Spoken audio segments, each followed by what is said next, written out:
बाकी अब बहुत सारे लोग हैं जो अभी चुप बैठे हैं, लेकिन तूफान के पहले की खामोशी है। कहीं ऐसा ना हो, कहीं ऐसा ना हो कि राणा सांगा के बहाने रामजी लाल सुमन वहां पहुंच जाए जहां फूलन देवी पहुंच गई थी। बल्कि मैं लिखित दे रहा हूं। आज मैं छोटा सा प्रवक्ता हूं, हो सकता है मेरी बात को उतना गंभीरता से आप लोग ना सुने, लेकिन फिर भी मैं लिखित दे रहा हूं कि 2027 में रामजी लाल सुमन आखिरी ताबूत में आखिरी कील डालने का काम कर रहे हैं अखिलेश यादव जी का। इनकी मिट्टी पलीद हो जाएगी, कहीं देखने को नहीं मिलेंगे।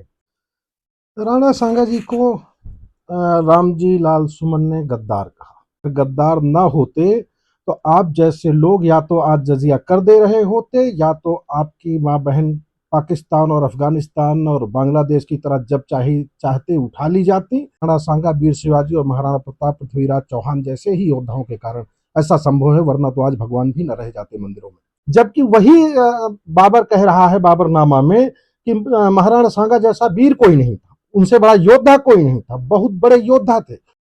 नमस्कार दोस्तों, रियल बात न्यूज में आपका स्वागत है। मैं हूं अमरेंद्र सिंह। मेरी उपस्थिति इस समय है अमेठी जनपद के अंतर्गत ब्लॉक भटुआ के गरीबपुर ग्राम सभा में। यहाँ हमारे साथ है क्षत्रिय महासभा के राष्ट्रीय प्रवक्ता संतोष सिंह जी हैं।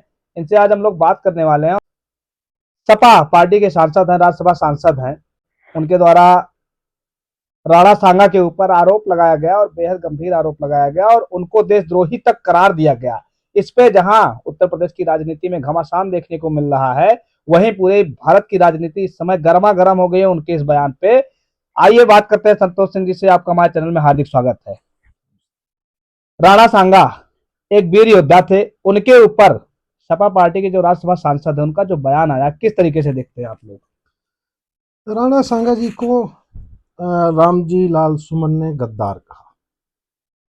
सच है, रामजी लाल सुमन जी बिल्कुल राणा सांगा गद्दार हैं। अगर गद्दार ना होते तो आप जैसे लोग या तो आज जजिया कर दे रहे होते, या तो आपकी माँ बहन पाकिस्तान और अफगानिस्तान और बांग्लादेश की तरह जब चाहते उठा ली जाती।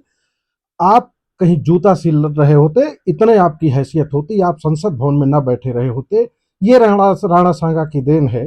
शायद आपको आपकी इच्छा होगी उस व्यवस्था में जाने की जहां पे हलाला जैसी रीतियों का आप सम्मान करते हैं, तो आपके लिए वो गद्दार हो सकते हैं, वरना तो राष्ट्र नायक थे महाराणा सांगा, राष्ट्र निर्माता। मैं ये कहूंगा कि राणा सांगा जैसे वीर हमारे भगवान तो नहीं थे, लेकिन आज भी देश में भगवान मंदिरों में बचे हुए हैं। ये राणा सांगा, वीर शिवाजी और महाराणा प्रताप, पृथ्वीराज चौहान जैसे ही योद्धाओं के कारण ऐसा संभव है, वरना तो आज भगवान भी न रह जाते मंदिरों में।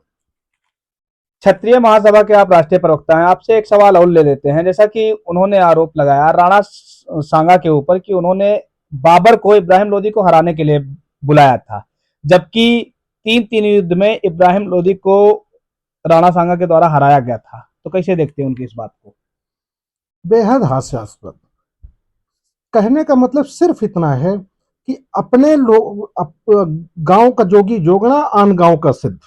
दुश्मन जो बोल रहा है और उसकी भी निगेटिव बात को ही ये सच मानेंगे, जबकि वही बाबर कह रहा है बाबरनामा में कि महाराणा सांगा जैसा वीर कोई नहीं था, उनसे बड़ा योद्धा कोई नहीं था, बहुत बड़े योद्धा थे।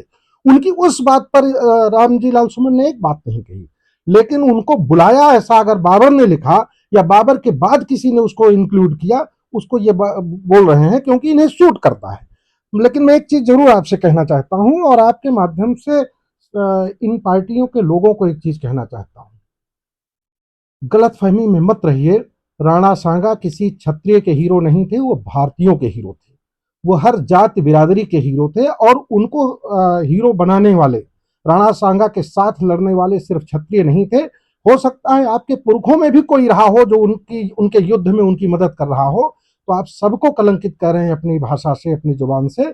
तो कृपया ऐसा ना करिए, कोई राजनीतिक लाभ आपको नहीं मिलेगा। बल्कि मैं लिखित दे रहा हूं।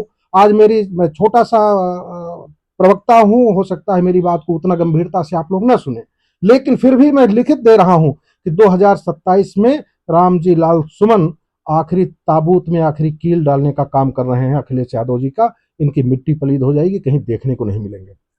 अच्छा, सपा पार्टी के काफी ऐसे सांसद हैं जो उनका समर्थन कर रहे हैं और रामजी लाल सुमन ने कहा है कि मैं अपने बात पे अभी भी अडिग हूं, मैं उससे पीछे हटने वाला नहीं हूं और माफी मांगने का कोई सवाल ही पैदा नहीं होता। क्या लगता है, करणी सेना के द्वारा एक अल्टीमेटम दिया गया है कि 12 अप्रैल को वहां भारी संख्या में लोग पहुंचेंगे और राणा सांगा की जयंती मनाई जाएगी, कैसे देखते हैं इसको? राणा सांगा की जयंती मनाई जाएगी। और मैं एक चीज और कहना चाहता हूं, करणी सेना जैसे कई सारे ऐसे संगठन हैं जो इसका विरोध कर रहे हैं खुल करके। बाकी अब बहुत सारे लोग हैं जो अभी चुप बैठे हैं, लेकिन तूफान के पहले की खामोशी है। कहीं ऐसा ना हो, कहीं ऐसा ना हो कि राणा सांगा के बहाने रामजी लाल सुमन वहां पहुंच जाए जहां फूलन देवी पहुंच गई थी। और मैं एक चीज जरूर कहना चाहता हूं रामजी लाल सुमन जैसे तमाम नेता को कि कृपया ये मत करिए कि यहां भी सर्तन से जुदा होने की का नारा लगना शुरू हो जाए। उस मानसिकता के भी लोग यहां पैदा होने लगे। हम लोग बड़े शांत व्यक्ति हैं, भारत के संविधान में भरोसा रखते हैं, भारत की आत्मा को समझते हैं। इसलिए आप जैसे लोगों को बर्दाश्त कर रहे हैं, वरना आपकी इतनी हैसियत नहीं, आपकी इतनी ताकत नहीं है कि हमारे आक्रोश को आप रोक सकोगे।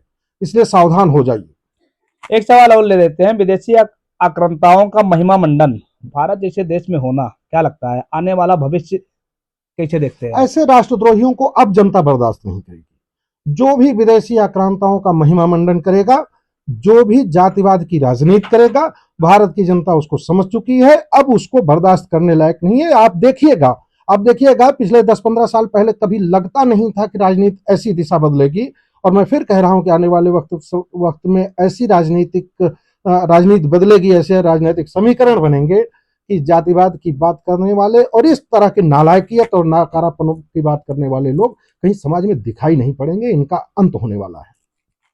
चलिए, बहुत बहुत धन्यवाद। आप देख सकते हैं संतोष सिंह जी थे, राष्ट्रीय प्रवक्ता थे ये क्षत्रिय महासभा की, और इन्होंने बेबाकी से अपनी राय रखी हुई है और इन्होंने बताया कि निश्चित रूप से 12 अप्रैल को कुछ बड़ा होने जा रहा है, जिसकी कल्पना सपा के वो सांसद महोदय ने अभी तक नहीं की है।